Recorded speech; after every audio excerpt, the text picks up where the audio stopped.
Alrighty, I also wanted to do a video note on 5.2 to help explain this in case you want to get a jump start on the homework before a recap on Monday.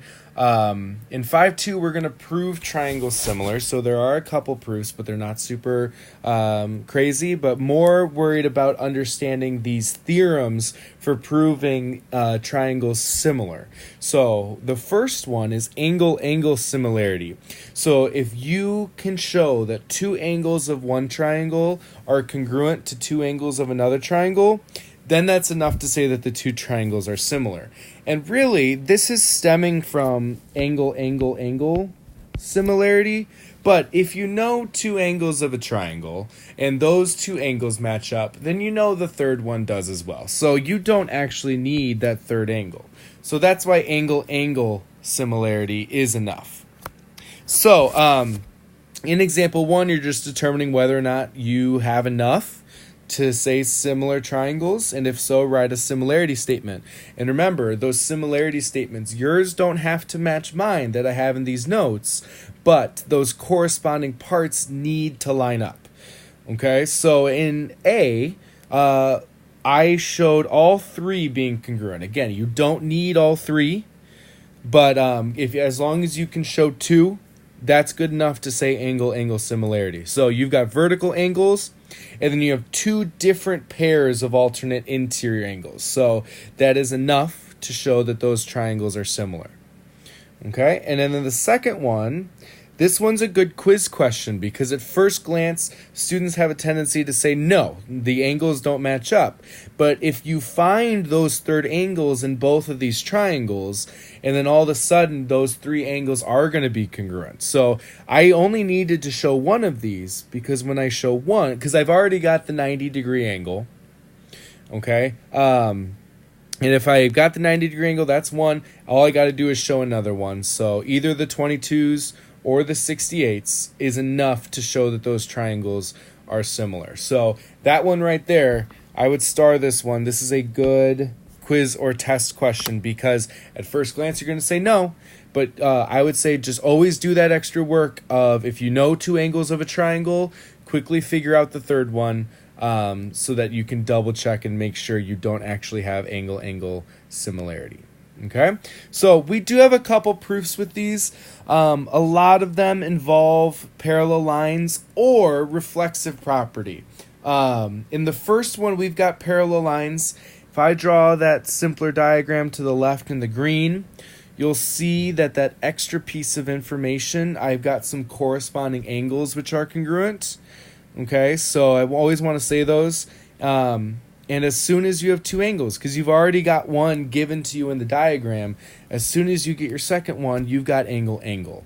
So if we have any proofs this unit, I would think that they'd be angle-angle proofs, okay? And so you just need to show that two angles are similar to each other. All right, in the one next to it, prove that these are similar. What you want to do is reflexive property. And some people, and obviously I would recommend this as well if you need to draw a simpler diagram because you've got a one triangle inside of the bigger triangle. And in both of those triangles, R is shared. And so if you ever see a shared angle, you want to use reflexive property. Okay, because you've already got one angle congruent to each other. Angle RTV and angle RQS, that's given to you. As soon as you use reflexive property, you're done. You've got angle-angle.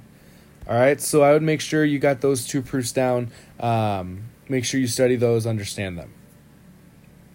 The next theorem is side-side-side similarity. Now, we had side-side-side with triangle congruency, but now I've got side-side-side similarity. And remember, these sides and similar figures are not congruent. Instead, they're proportional. So if you can show that the three sides matching up, those corresponding sides in similar figures are proportional, they simplify to the same ratio, that is enough to say that the triangles are similar. And a key to helping you set up those proportions, because some of the diagrams can be tricky, all right, how you want to set up your proportions is you want to go shortest side to shortest side between the two triangles. the medium side to the medium side between the two, and the largest to the largest. All right, so in A, that's what you see I did. I did small to small, medium to medium, large to large. They all simplified to 1/2, so all the ratios were the same. So they are in proportion to each other. So these triangles are similar.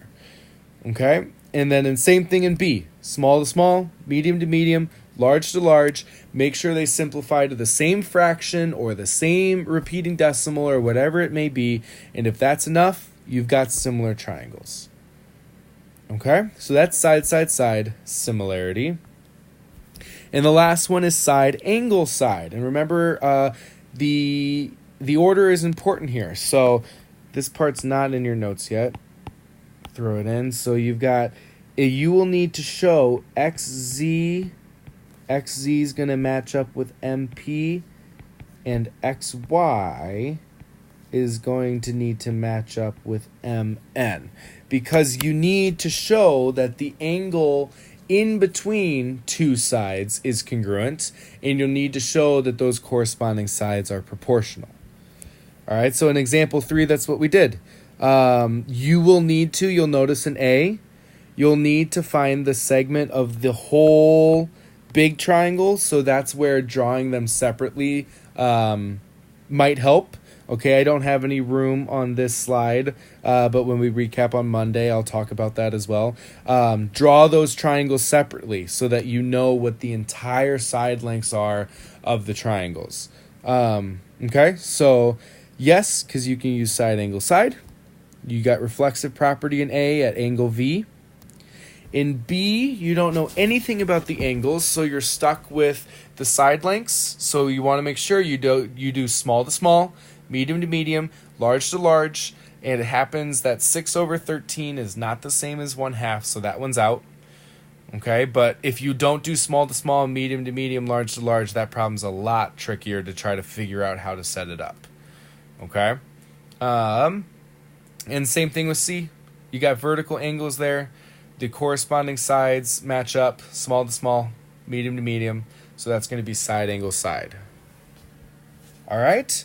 So then, using similarity statements, this one's a tough quadratic, but I wanted to make sure you saw it just so if this showed up on a quiz or a test, no surprises. You can use quadratic formula. I would make sure you practice this factoring, so make sure you get this down. I don't expect you to automatically know the factors of negative 418. So that's why you see that I listed them out there, because I needed to do that too. It's totally fine. Just use your calculator, see what works, see what doesn't. All right. Sometimes it takes a little bit of time, but you'd rather do that than just give up. All right. And then to close us out, we've got this one. Again, maybe here I actually have enough room. I'll draw so you can see what I'm talking about drawing simpler diagrams. You've got 8x, and you've got this angle that's shared. And you also had these corresponding angles. And if I draw the bigger one, then they shared this angle. These were corresponding. The whole side length here was 12. The whole side length to the right was x plus 6. And I can set up my proportion that way. All right, so if drawing a simpler diagram helps you see that, great. All right, but that's going to wrap up this one.